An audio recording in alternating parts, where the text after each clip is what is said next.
پیغمبر صلى الله عليه وسلم فرمووی سبعة يظلهم الله في ظله يوم لا ظل إلا ظله. حەوت جۆرە کەسان ڕۆژی قیامەتان لەژێر سێبەری خوای پەروەردگارە.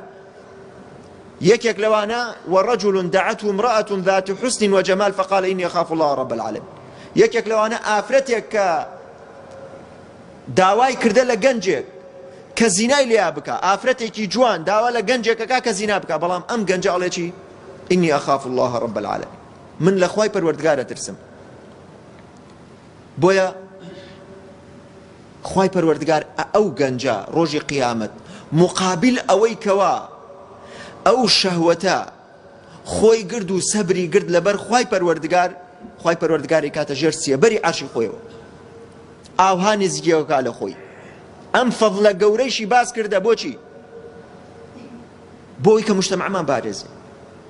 تەنها بۆ گەنجەکە نییە، چونکە ئەو گەنجە کە زینای کرد، زینا لەگەڵ کچی یەکێکتان ناکە، زینا لەگەڵ خوشکی یەکێکمان ناکە، زینا لەگەڵ خێزانی یەکێکمان ناکە.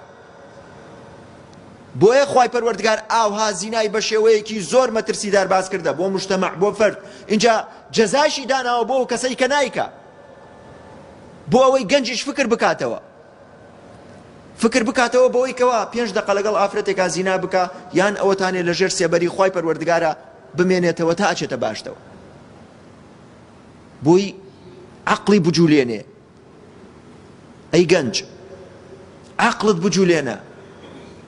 شەهوەتێکەوە ئەگەر لە چەند سانیەیەکا تەواو ئەبێ، لە چەند دەقەیەکا تەواو ئەبێ، ئەگەر عەقڵت بێ نایگۆڕیتەوە بە ژێر سێبەری عەرشی خوای پەروەردگار ڕۆژی قیامەت، بە ڕەزابوونی خوای پەروەردگار ڕۆژی قیامەت.